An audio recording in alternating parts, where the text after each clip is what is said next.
I never believed in explosive endings. I thought marriages ended quietly, with paperwork and tired conversations, not with a single sentence spoken in an office hallway. I'm Rowan Hale, 43, married to Marissa for 11 years. Or at least I thought I was married. I worked logistics, long hours, steady pay, nothing glamorous but dependable. Marissa worked in corporate sales, ambitious, polished, always dressed sharp. We were different, but for a long time it worked. Our life wasn't dramatic. No screaming matches, no broken plates, just routines, morning coffee, bills paid on time, dinners that slowly turned silent. She started staying late more often. Conferences, team dinners, client emergencies. I didn't question it. Trust was part of the deal, right? When intimacy faded, I told myself it was stress.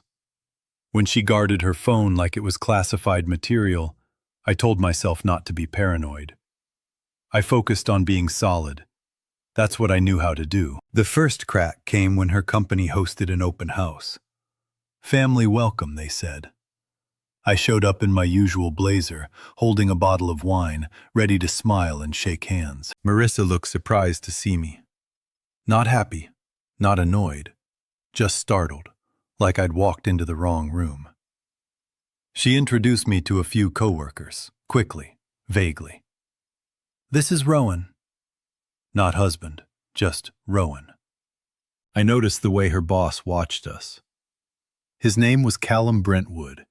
Mid-50s, confident, expensive suit. The kind of man who smiled like he already knew the outcome. When Marissa excused herself to talk to someone else, he lingered, looked me up and down. Then he smiled. You're her ex, he said casually, like he was confirming a schedule. For a second, I thought I misheard him. The room felt suddenly distant, like sound was traveling through water. I'm sorry, I said. Her what? Callum's smile froze just slightly. He glanced toward Marissa, who had stopped mid-conversation across the room. Her face drained of color. Not confusion, not anger. Fear. That's when everything clicked. I'm her husband, I said quietly. Silence stretched between us. Callum cleared his throat. There must be some misunderstanding. He stepped back, already disengaging, already protecting himself. I didn't follow him. I watched Marissa instead. She walked toward me slowly, eyes wide, lips parted like she was about to apologize or lie. I wasn't sure which would hurt more. We left early. Didn't argue in the car. She stared out the window. I kept my hands on the wheel. At home, I finally asked, how long? She sat down like her legs couldn't hold her. It's not what you think, she said. That was my answer. They always start there. She told me a version of the truth. Emotional connection. Mentorship. Lines blurred. Nothing physical, she claimed, though she avoided my eyes when she said it. She admitted she'd told people we were separated. Easier that way. Cleaner. Less complicated. I listened without interrupting. When she finished, she waited for my reaction. Tears ready. Excuses lined up. I didn't give her one. That night, I slept in the guest room, not out of spite, out of clarity. The next morning, I went to work like normal, did my job, ate lunch, answered emails. On the surface, nothing changed. Inside, something hardened. Not anger, resolve. I started paying attention.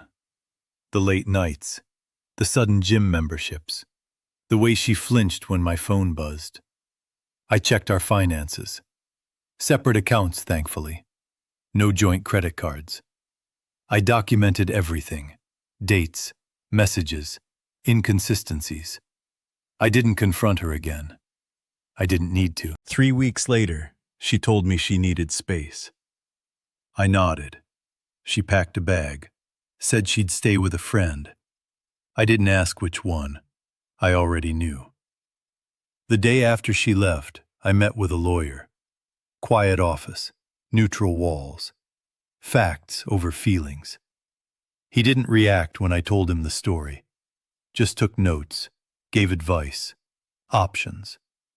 Marissa called 2 days later, crying. Said Callum had ended things. Said it was a mistake. Said she wanted to come home. I told her we could talk through lawyers. She accused me of being cold. I told her I was being accurate. The divorce was efficient. No theatrics. No public drama. Just signatures and timelines. She tried to paint herself as confused, overwhelmed. I didn't argue. I let the truth sit where it belonged. When it was over, I felt lighter than I expected. Not happy. Free. Months later, I ran into Callum again. Coffee shop near my office. He recognized me instantly, avoided eye contact. I didn't approach him. I didn't need to. He already knew what I knew. Power like his only works in the dark. Once exposed, it shrivels. People ask if I regret not speaking sooner, not making a scene. I don't. Silence gave me leverage. Calm gave me control. When he smiled and called me her ex, he thought he was ahead of the story. He wasn't. He was standing at the moment it turned. Marissa and I don't speak now. I wish her well in the abstract way you wish strangers well. I rebuilt my routines. New place, new habits, same principles.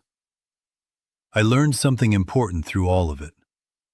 Respect doesn't disappear overnight. It erodes while you're busy being patient. And the moment you realize you've been written out of your own marriage, the strongest thing you can do is stop playing along. I didn't raise my voice. I didn't beg. I didn't compete. I listened. I observed. And when it was time, I spoke exactly once.